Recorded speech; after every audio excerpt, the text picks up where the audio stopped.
Hare Krishna. So we continue with the 17th chapter. Yesterday, okay, some questions? Yeah. A little loudly? Yeah.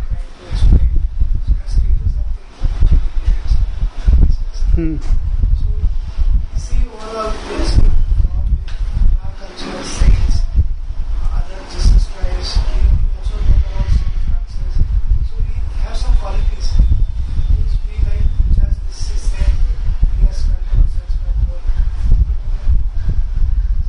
Right? We have seen when we read about Prabhupada, we see some qualities like we change. So our personal behavior, we have having so many women, having other stripes, so how we can, this is the question which someone asked me, Yeah. how to tell that he still is sane? So the question is about Muhammad. Now we can see saintly qualities outside the Vedic tradition also in, say, Jesus or in Saint Francis. But Muhammad was a military conqueror and he married many queens, many wives, and one of his wives, Fatima, was very almost like a child when he married her. So this doesn't seem at all. Aisha was. So this doesn't seem to be the characteristics of a saintly person. As I told earlier, that we'll have to close that, I think.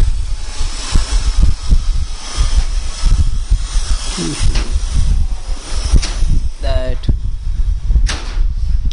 Muhammad combined the characteristics of a Brahmana and a Kshatriya. So Jesus was primarily Brahmanical, as was Saint Francis. Saint Francis was never an administrator. In fact, Saint Francis was so much against any sort of administration that normally when the Franciscan order was formed to help people who wanted to follow in his footsteps. So he insisted that the Franciscan preachers not have any certification from the church. Because normally anybody can claim to be a great God-intoxicated person. So the tradition is that if anybody is an itinerant preacher who is representing the Catholic Church, then they have a certification from the church. But Saint Francis insisted that, your devotion alone should be your certification. You don't need anything else. And that actually led to a lot of persecution of his preachers, because people couldn't comprehend, because they were not like the normal priests. So the point which I'm making here is that the Brahminical value is often antithetical to administration, especially the saintly Brahminical value. And if Jesus had not been followed by the preaching of the apostles, then whether his preaching would have had much effect is questionable. Similarly, what Chanakya could have achieved without Chandragupta is also questionable. Of course, you can say the other way also. Chandragupta would not have achieved without Chanakya also. But the point is, we need both Brahminical wisdom and Kshatriya organization. So, instead of comparing Muhammad with saints, it is better to compare Muhammad with saintly kings, Raja Rishis. We may not see any Raja Rishi marrying a very young girl, but we do see Raja Rishis marrying many queens. And polygamy is accepted in all cultures, practically speaking. Polygamy means one man marrying many wives. Technically it's called polyandry. Polygamy is to have many spouses. So polyandry is to have many husbands, polygamy is to have many wives. So Kshatriyas did have many wives, and that doesn't make them any less saintly, less any spiritual minded. So the better framework to compare Muhammad is with Kshatriyas, Kshatriya kings, who also were spiritually minded. And from that perspective, the Kshatriya morality is also slightly different from the normal understanding of morality, in the sense that for the sake of for the sake of a war, even the Pandavas were sometimes required to sacrifice ethics, although they tried to stick to it as much as possible. But when the other side was unethical, they also had to resort to unethical things. So, with respect to Muhammad, there are two radically different perspectives. India has suffered much due to Islamic fundamentalism, and that has shaped a view of Islam and of its founder as just militantly anti-religious, anti-Hindu, anti-Vedic, and this view often sees them as bankrupt of any spiritual qualities. But that is not the view that our acharyas have given us. So in general, we have the pramanas pratyaksha, anuman and shabda. So pratyaksha and anuman are valid, but they are not final. The final praman is the shabda. So in this case, if we don't have a direct shabda from the Vedic scriptures, but we do have the statements of Srila Prabhupada, and Prabhupada consistently refers to Muhammad very positively. He refers to Muhammad more or less in the same breath as he refers to Jesus. The Lord has sent many people for raising the God consciousness of people, and He has sent Muhammad also, Prophet Muhammad. Prabhupada referred to him as Hazrat Muhammad. So this did not stop Srila Prabhupada from acknowledging in the Chaitanya Charitamrita. He does say that so many temples were desecrated, and he calls Aurangzeb as the great Hindu hater. So Prabhupada does report the facts, but Prabhupada doesn't use those facts as a testimony to indict Islam as a whole. So in general, we have to be aware of the dangers of Islamic fanaticism, but it is I earlier talked about typology. We want to make sense of the world, and for that purpose we try to create systems, typologies, analysis. It is like this. So often this is simplistic. Muslims are also a wide variety there. It's not that every Muslim is a fanatic. And the idea of simplistically painting all Muslims as fanatics, it just it shows an ignorance of the complexity of human psychology. Now, the basic presumption that we as devotees should have is that Muslims are not Muslims, they are souls. So if we see them more as Muslims and less as souls, that's a problem.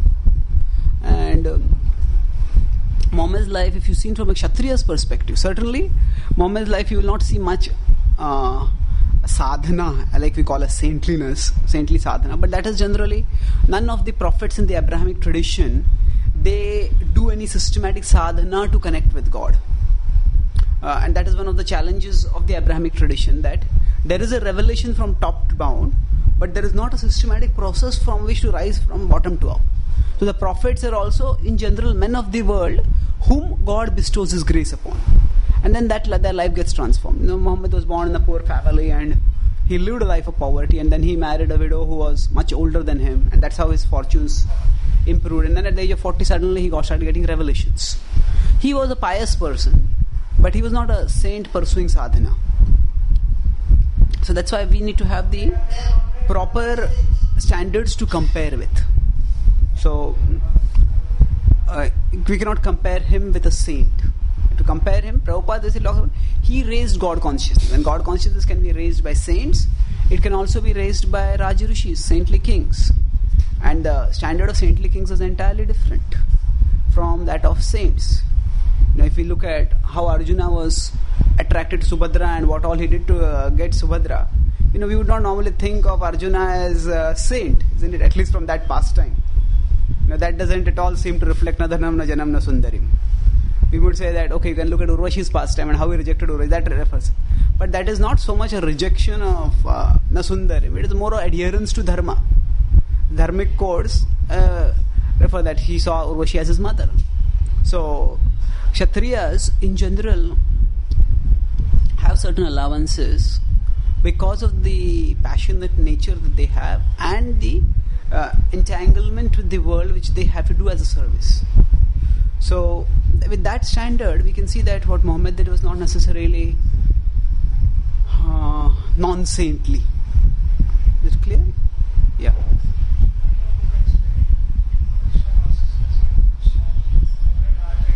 Yeah, Chaitanya Prabhu.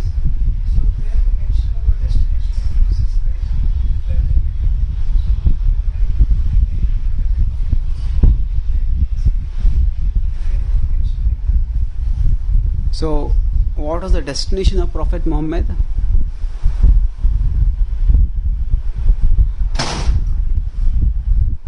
I have not read anything said by Prabhupada.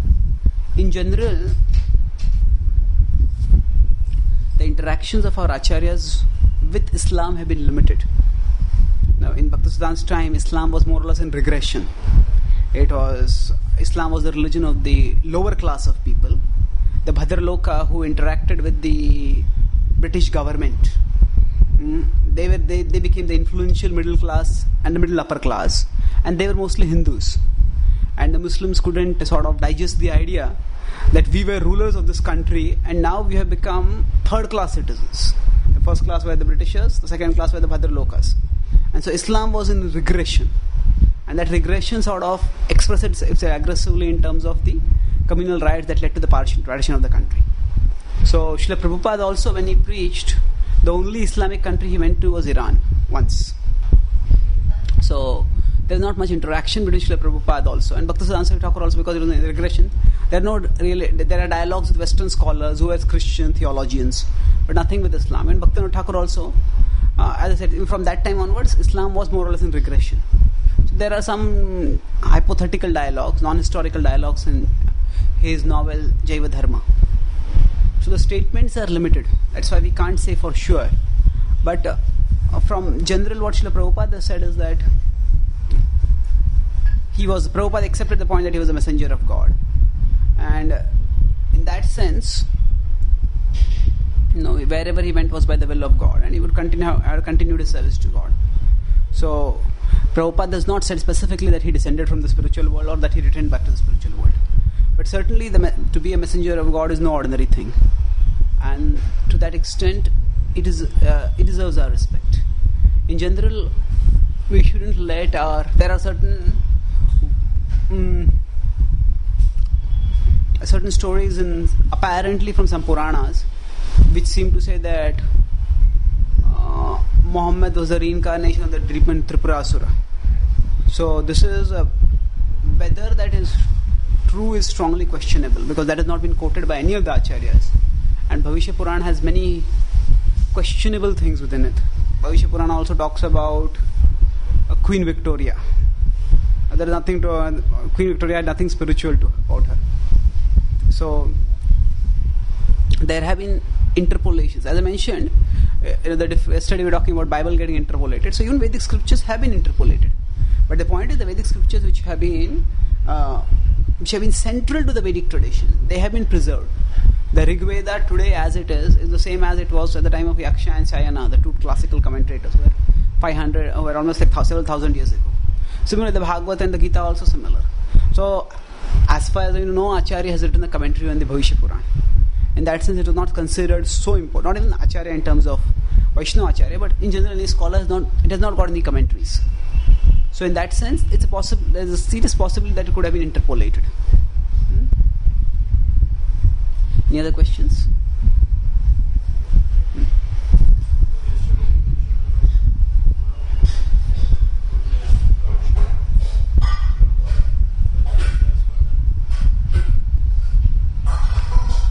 Any reference for?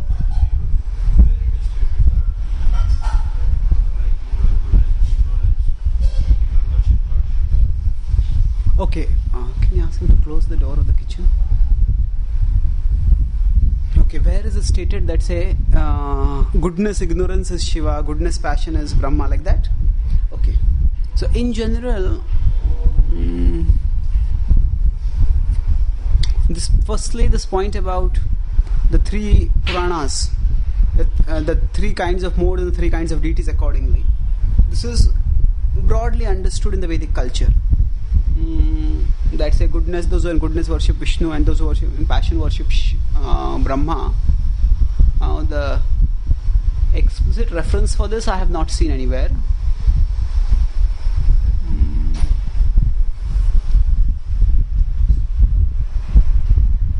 Prabhupada says that in his purports many places, but he doesn't quote, as far as I know, any verse for that. But that is widely understood. There are verses which, for example, Lord Shiva is telling in Skanda Purana to Kartikeya that whenever there is a conflict between Sattvic Puranas and Tamasic Puranas, then the Sattvic Purana should be preferred. Shiva Purana Sastreshu, what is the verse?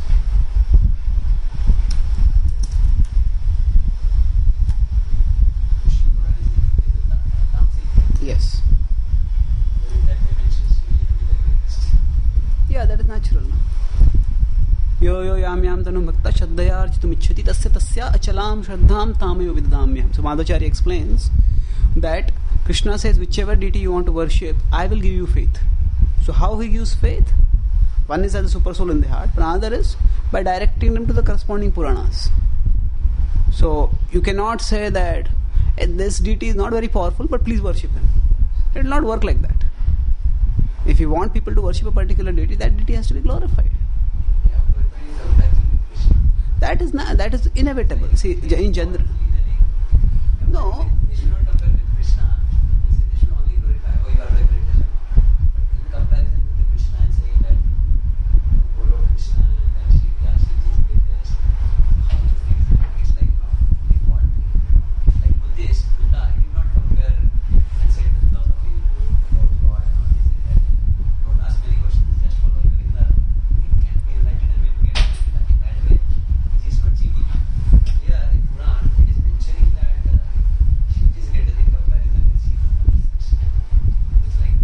Yeah, so why does Shiva Puran say that not only Shiva great, but he is greater than Vishnu or Krishna also? See, yeah, I agree. I understood the question. The point is that the Vedic scriptures are state specific. State specific means according to our state of consciousness, they reciprocate. That is basically a principle of yethamam prapadyante. As all people surrender unto me, I reward accordingly. That applies not only to the Bhagavad-gītā, that applies not only to Krishna, it applies to the Vedic literature in general. So a kalpataru means whatever we want, we can get from the kalpataru. So if I want evidence for the supremacy of Shiva, I will get that from the Vedic scriptures. If I want evidence for the supremacy of Brahma, I can get even that. If I want evidence for whatever I seek, I can get that. If I want evidence for the supremacy of impersonal Brahman, I can get that also. But if I want to know what is the conclusive teaching of the Vedic scriptures, then I have to look at what is their inner epistemology, what is their inner progression. So, if I want to justify my beliefs on the Vedic scripture, the Vedic scripture will act as a kalpataru and they will give us whatever we want. So, that way, if we look at the Srimad Bhagavatam, it is written by Vyasadeva in his maturity, after he written all of the scriptures, including Shiva Purana also. And there he says that everything else is kaitava dharma. So, that's the first, that's one point about. So, first point is they are yathama prapadyante. The second is, if you look at it, everything apart from Bhagavatam is kaitava dharma. He doesn't use the word, he doesn't say it's false. It is kaitava dharma, cheating religion. It's a very strong word. Cheating and associating that with religion is not ordinary. So it's indicated that it's religion, it elevates. But it cheats as far as elevating to the highest truth is concerned. So it's not just a partial elevation which is left at that. That partial is presented as if it is the highest. That's what makes it cheating. Otherwise, there would have been no need to use the word kaitava dharma. What is cheating? Cheating idea is that what is not the highest is presented as if it were the highest. So, why is that done? That is a part of the Vedic plan to elevate people according to what their desires are. what their desires are means that if they want to carry on with their conceptions, then they are allowed to carry on. And Jiva Goswami in the Sandarbhas takes up several of the passages which seem to glorify Lord Shiva. And then he points out one of the things.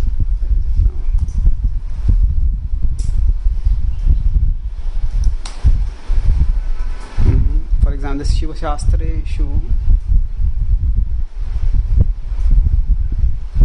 2013.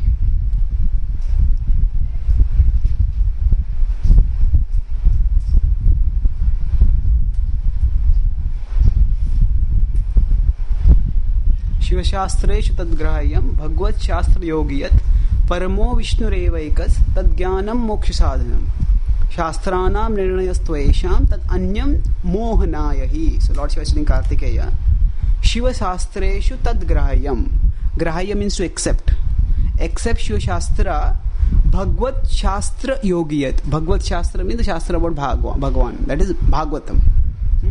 Paramo Vishnur Evaikas. There is only one Supreme is Vishnu. Tadgyanam Moksha Sadhanam. That knowledge is the means to mukti. Right?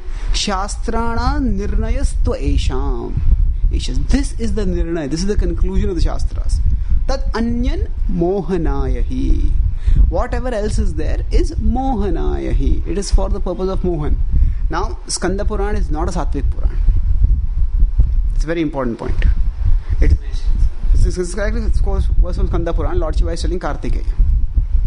So, the point here is that Krishna is yathamam prapadyante.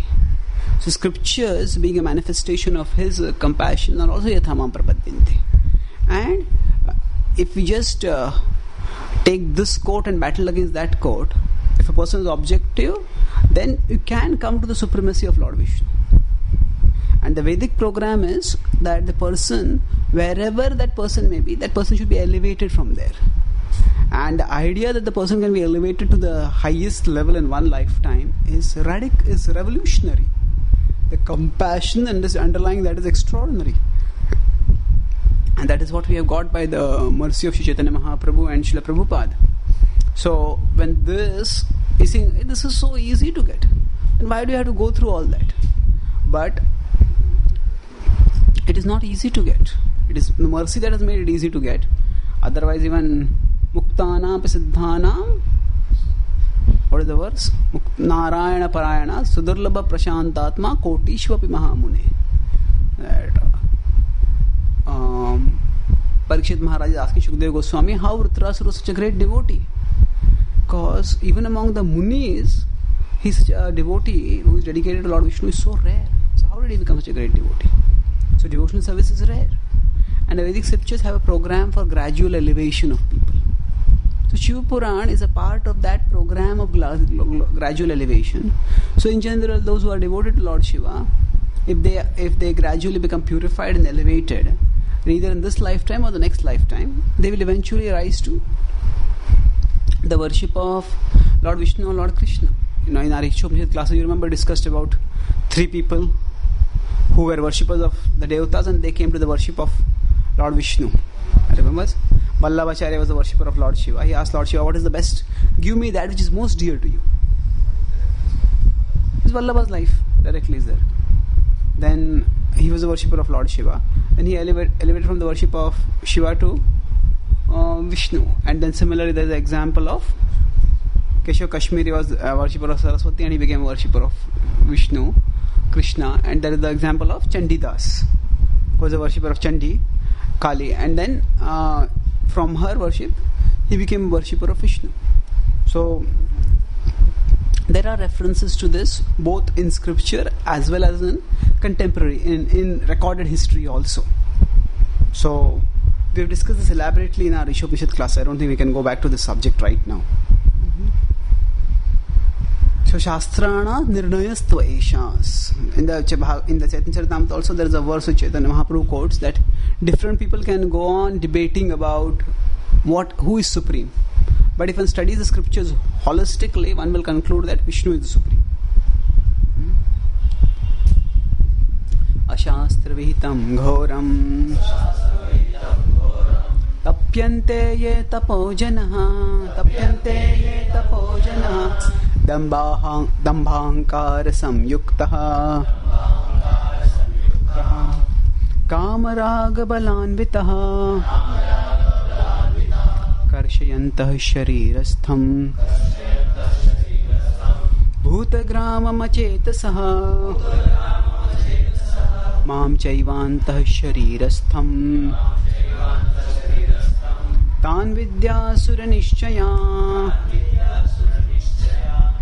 So, here Krishna is going to answer Arjuna's question. But the previous verse, what was it saying? Previous verse was talking about these three modes: goodness, passion, ignorance, how people worship. So now Krishna, in a sense, continues with it, that tamasic form of worship. And he says that there are some people who do tamasic austerity also.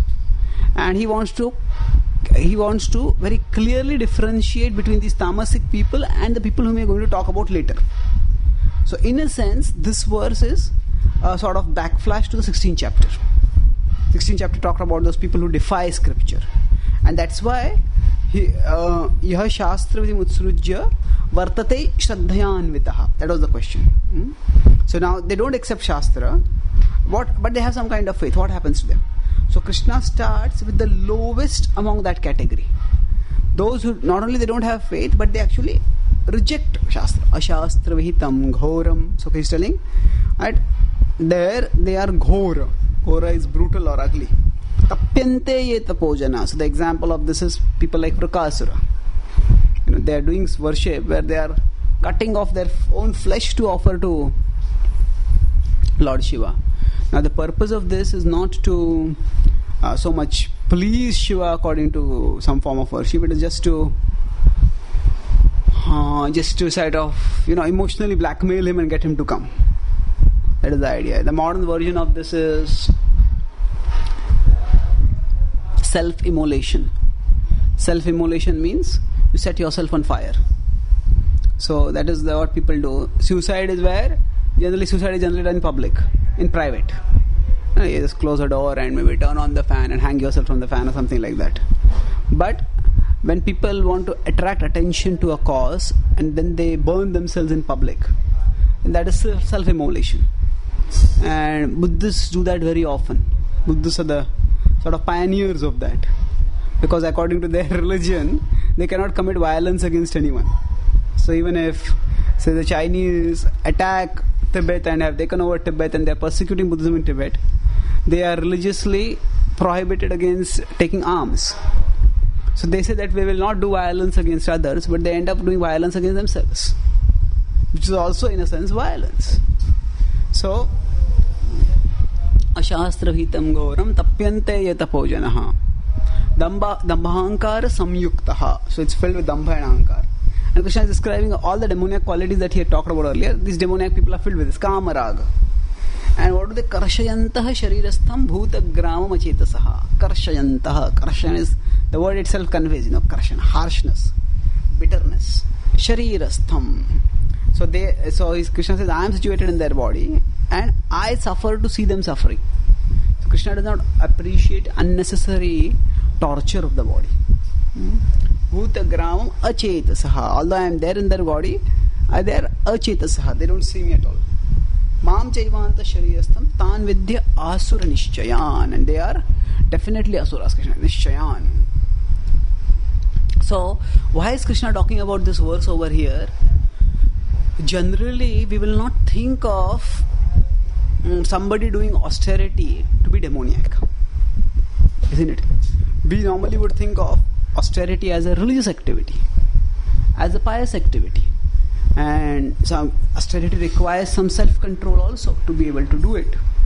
But then, if that is done with the defiance of scripture and with the intention of sort of gaining power by which one can further disrupt the social and spiritual order, then that is the characteristic of asuras. And we see in the Bhagavatam repeatedly, Hiranyakashipu or whichever demon, they all perform austerities and their purpose is demoniac. So, in the Ramayana, there is a story of Shambhuka.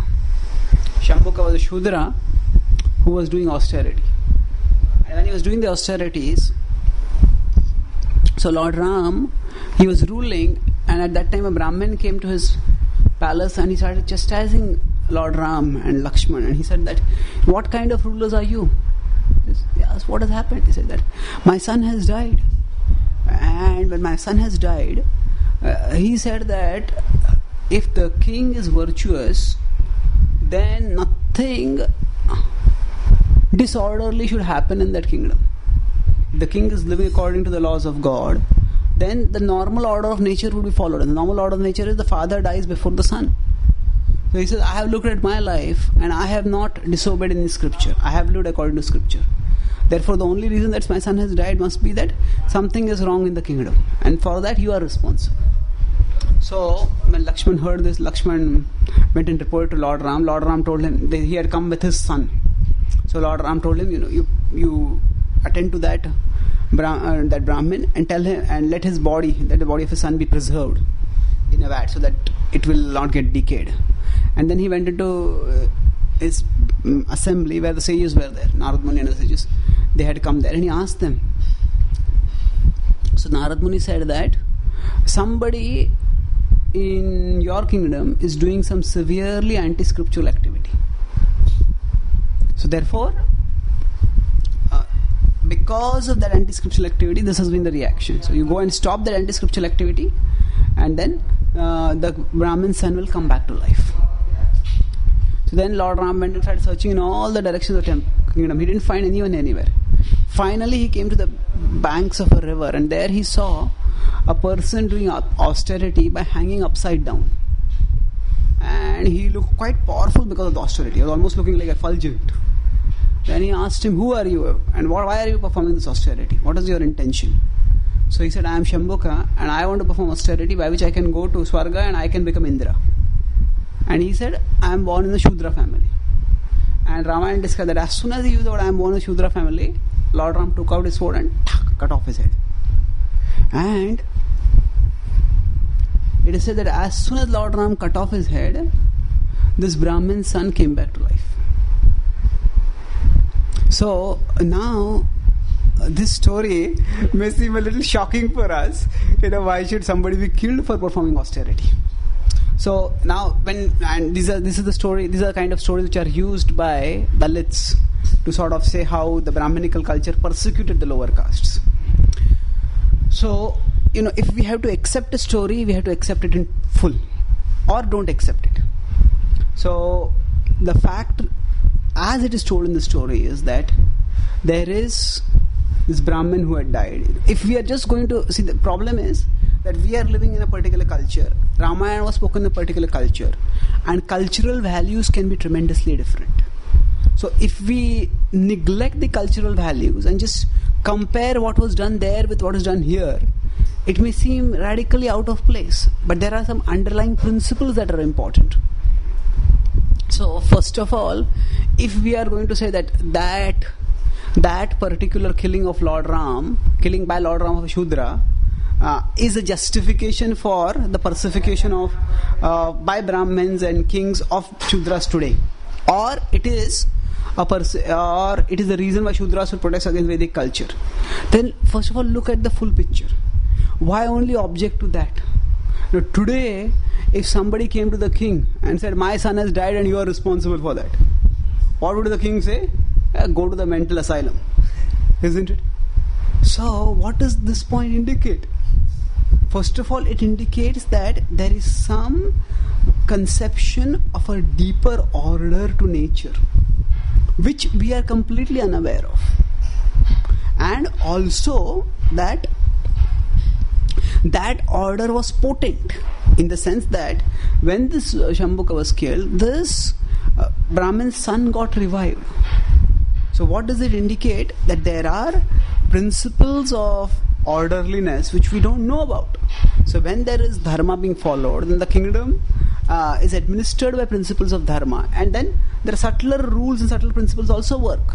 So if we want to find out fault with Lord Ram, then we should reject the whole story itself as mythological.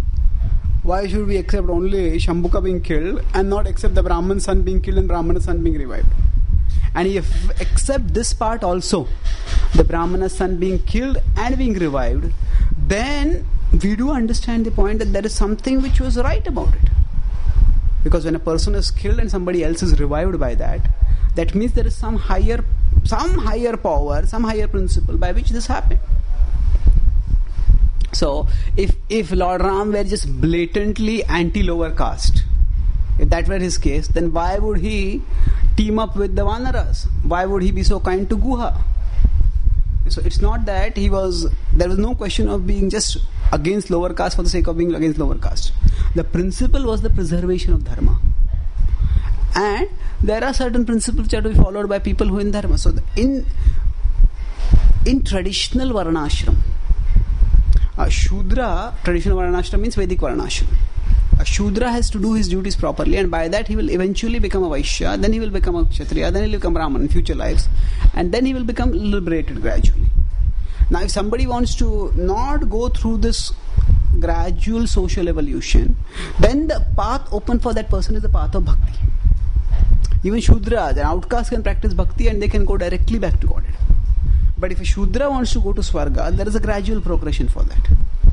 But when the Shudra refuses to do the Shudra duties and tries to use austerity to sort of gate crash into Swarga, then, and to take over the position of Indra over there, then that mentality is essentially the same as the mentality of demons. So now, consider the story of Hiranyakashipu. Now, assume that before Hiranyakashipu went to perform austerities, now we know in the Bhagavatam that Hiranyakashipu sent the demons to try to disrupt Vedic culture, and the demons were going around and they were destroying yajna-sthalis and doing all that sort of atrocities. So assume that they were not doing that, and assume that we didn't know in advance that Hiranyakashipu was a demon. So Hiranyakashipu is going to the forest and performing austerity, and if at that time somebody goes and you are performing austerity, kills him off, would that have been wrong necessarily? No. Because Hiranyakashipu, later on what happened? He became such a terrible demon and who caused so much devastation. Lord Vishnu had to appear and kill him. Now Hiranyakashipu, nobody did that because Indra was not potent enough at that time. But Lord Ram was potent enough. So Lord Ram had the responsibility of protecting dharma, and that's what he did. And Brahma generally doesn't kill anyone. Brahma doesn't have a... Brahmastra is not the weapon of Brahma. Brahmaji does not have any weapon only. That's okay. Brahmaji need not have thrown that water. If you go into the specifics of the pastime, we know Hiranyakashipu is Jai Vijay, and that all that was preparing for the glorification of Prahlad and the appearance of Lord Narasimhadev. So there is a broader context to it. But my point is that from the external perspective, the austerities of Hiranyakashipu and the austerities of Shambhuka, there need not be any difference between them. Both were motivated by an ungodly purpose. Just as Hiranyakashipu wanted to take over Swarga, Shambhuka also wanted to take over Swarga. He wanted to attain Swarga and take over Swarga. So in that sense, it is not so much issue of somebody being a higher caste and lower caste. The issue is somebody being godly and somebody being demoniac. And there is a protection of the godly order of society from the demoniac disruption of society.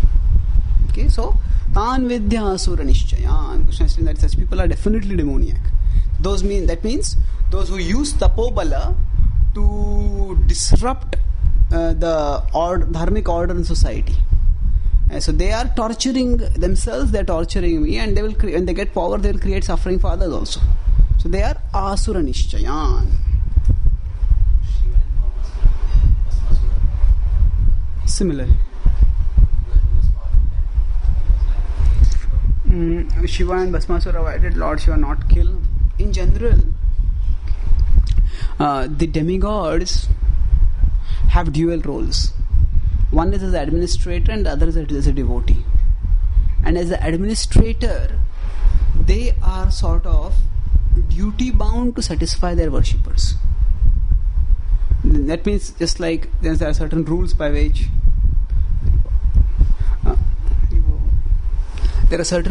say, for example, if you go to a shop and you want medicines, if you pay the money, the shop has to give you medicines. If you go, there are, rickshawala says that I will not go to a particular place. According to many systems of rules and regulations, that's not correct. If a rickshawala is being paid, then he should go to that place. So that way, the demigods in general, if worship is performed for them, then they are to some extent duty bound to give the results. Now that doesn't mean that they don't have free will. They can use their free will and they can say that I will not give. But the principle of sort of cosmic cooperation is that we give worship and the devatas give results. Devan bhavitanena te deva bhaviyantuva. And the purpose of this is parasparam bhavayanta shreya paramavapsyata. It is ultimately meant to be conducive for liberation. But a system of cosmic cooperation is that demigods in general do not use their discriminatory power when they are satisfying their worshippers. So why is that?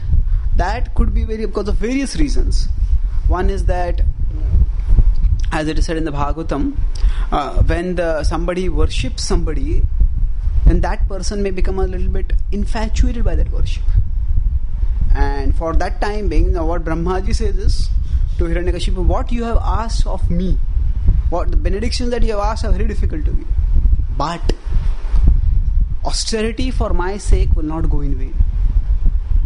Actually, this should be said only by the Supreme Lord.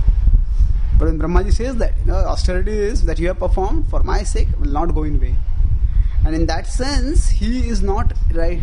If you see that the turn of events is a little curious over there.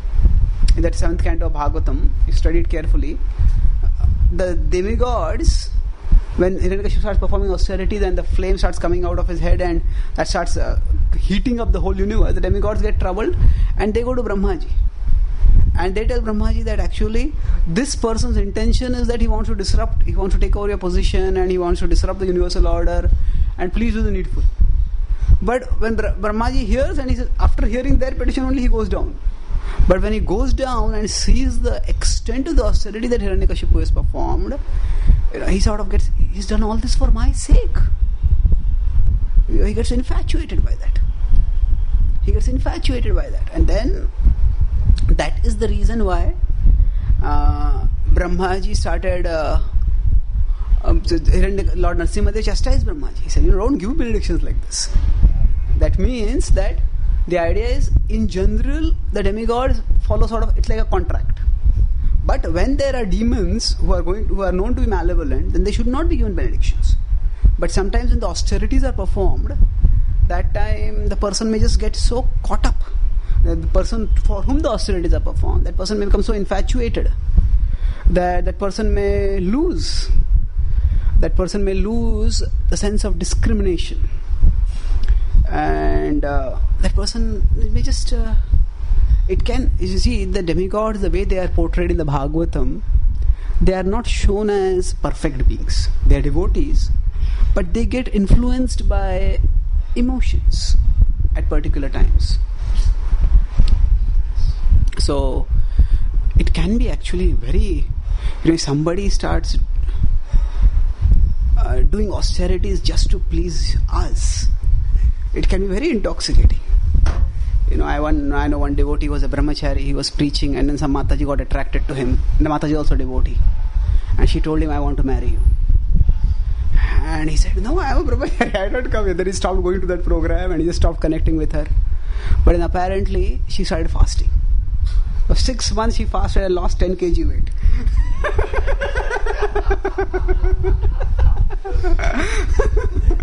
Now, of course, this happened in a community where there are all proper counselors and all those things. But then, what happened was this devotee got emotionally influenced and he married afterwards. So, this sort of, so austerity can become a tool for emotional blackmailing.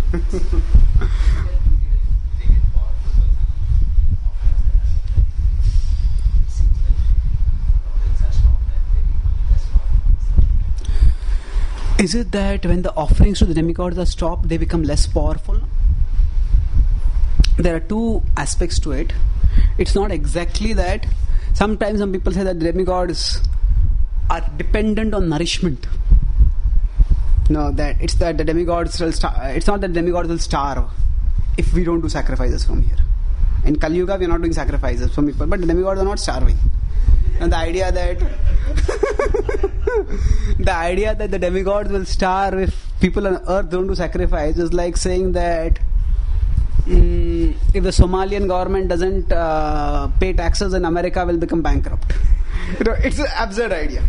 But it is true that there is a system of cosmic cooperation, and in that, the idea is the yajnas are performed, and the yajnas they don't so much nourish the devatas. Although in the 7th canto of Bhagavatam it is said like that. That all the demigods will become hungry and they will starve, they will become weak, and then we'll kill them. But Chakravarti Pad and others explain that even in the Bhagavatam we have to see who is speaking that. So this is spoken by Hiranyakashipu. Hiranyakashipu is not a Vaishnava Acharya teaching Siddhanta. He is simply trying to goad his demoniac associates on to do their demoniac activities. So that is not an absolute truth that is being spoken over here. It's not the demigods starve because of this, but we will see that Govardhan Lila, when Indra's yajna is stopped, for Indra it's not a crisis of food, it is a crisis of ego. Isn't it? He thinks, what about my honor? So the idea is, here there is Swarga, here there is earth, and when both have to adhere to that dharma, even Swargavasis also have some dharma. So when the earthly beings adhere to their dharma and the Swargic beings, the heavenly beings adhere to their dharma, then their whole cosmic evam pravartatam chakram nanu vartayati haya. This pravartatam chakra that is there, Krishna talks about 3.16. So when the human beings don't perform the yajnas, then two things are happening. At one level, those particular yajnas are meant for the demigod. That means that is more for propitiatory purposes of offering respect. It's like some sannyasi comes to our temple, and then we may, if the spiritual master is coming, we may offer garland and offer respect. If that garland is not offered, it is not that the sannyasi is going to starve, but that garland is an appropriate thing to do, to offer respect and to offer worship. In some places arti might also be done, sometimes some places feet might be washed. So all that is appropriate, and that is by that, that is the way that person should be respected, and that is the way we make spiritual advancement. So similarly, within the codes of dharma, the people of earth have to respect the people of the administrators of the heavenly kingdom. And when they don't do that, at one level, if some sannyasi is not worshipped, that sannyasi is if that person is egoistic, he'll become very angry. Why didn't you worship me? But even if he doesn't become angry, it is we who lose, because we have lost the opportunity for doing dharma and making advancement. So Indra, for him the crisis was that his ego was affected. So the system of cosmic cooperation ensures that everybody does their dharma. So the dependence is not so much in a food sense, but it is in the sense that everybody has to adhere to dharma for the cycle to go on properly. So let's move forward. Aharastvapi sarvasya trividho bhavati priyaha yajñas tapas tatha danam teisham bhedamimam shrunu. So Krishna will tell now, after he has described at the bottom of this trunk, aśāstra-vihitaṁ ghoraṁ. Now he will say that, okay, I will describe, if you want to understand what is the level of Shraddha of a person, look at these 4 activities. Ahara, yajna, tapa, tatha, dana. And when you look at these 4 activities, by seeing what kind of activities they are performing, which modes those activities are in, we can understand what is the level of their faith. Then we will start with ahara. Ayu sattva bala arogya sukha priti vivardhana rasya snigdha sthira hridya ahara satvika priya. So satvika priya, so that means if we are in goodness, naturally we will like this. It is not that we have to deliberately choose certain things. Our natural attraction will be to certain things and away from certain things. Rasya snigdha sthira. So what are the characteristics of these food? First he describes their effects. The effect is Ayu Sattva Balarogya Sukhapriti Vivardhana. Very beautiful description. Vivardhana means to increase. What all increases? Ayu, the lifespan increases. Then Sattva, one's existence, the quality of one's life improves. Bala Arogya, it gives strength, it gives health. So Ayu Sattva Bala Arogya are physical effects. And mental effects are Sukhapriti Vivardhana. One feels happy and one feels affection. One feels satisfied. Sukhapriti Vivardhana. And the characters are Rasya Snigdha Sthiraridya. So they have to be juicy, fatty, enduring, pleasing to the heart. Ridya. So in general, anything can be offered. Anything, of course, means not non-vegetarian food, but any food can be offered to Krishna, and that can be said to be prasad.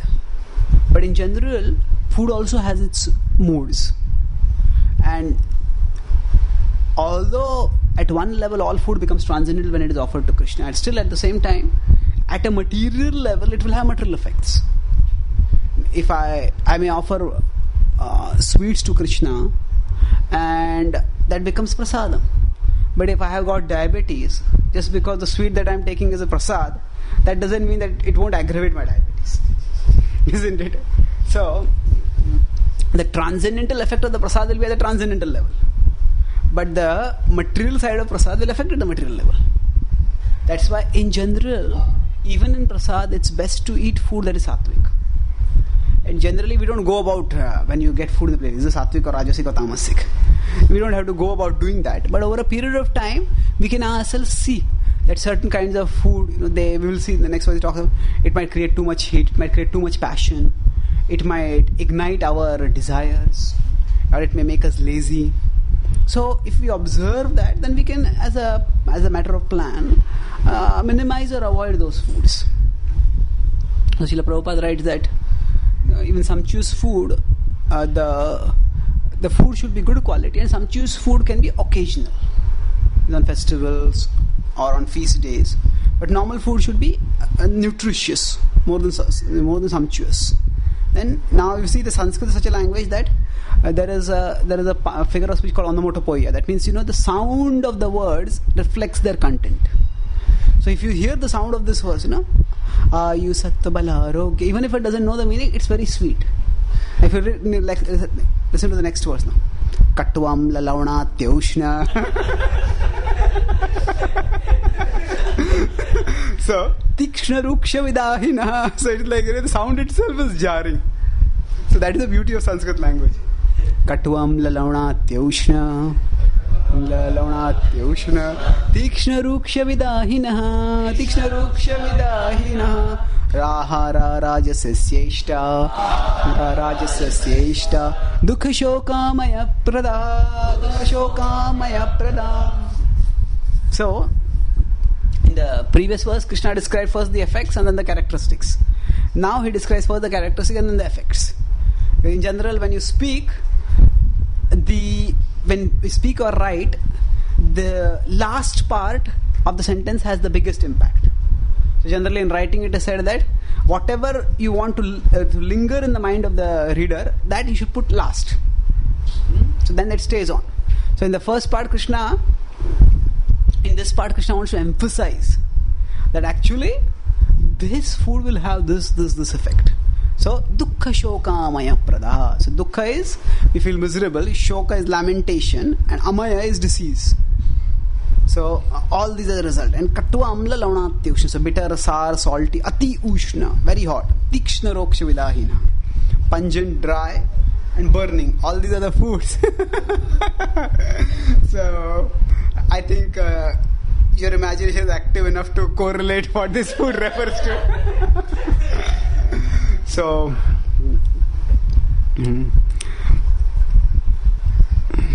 there are some places where the purport is best left unspoken.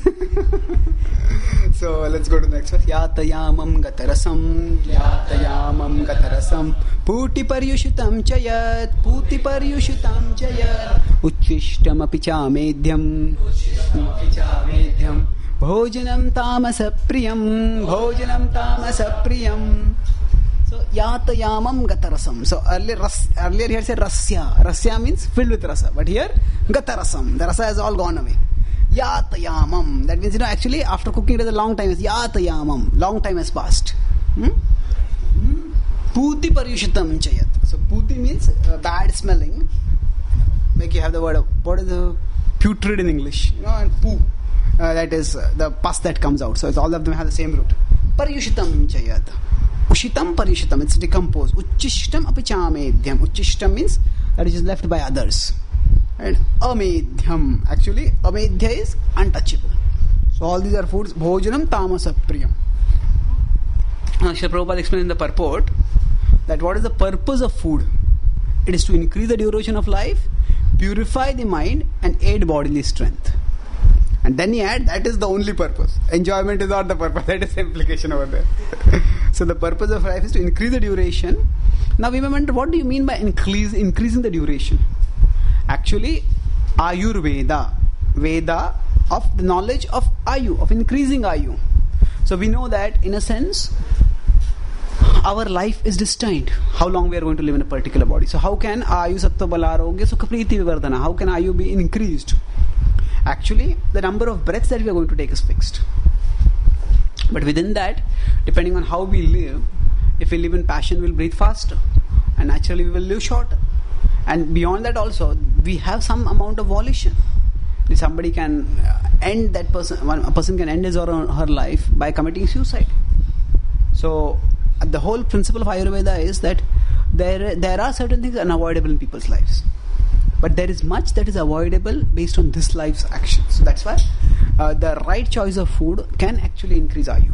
And Srila Prabhupada talks about this even in the purport of the Bhagavatam. What is the verse? About how Kali Yuga is so terrible. First canto verse. No. Nangshatyayu balasmriti. First canto verse, Prabhupada writes over there, the duration of lifespan has increased because of irregular habits and overindulgence. Nangshatyayu balasmriti, that's the 12th canto verse.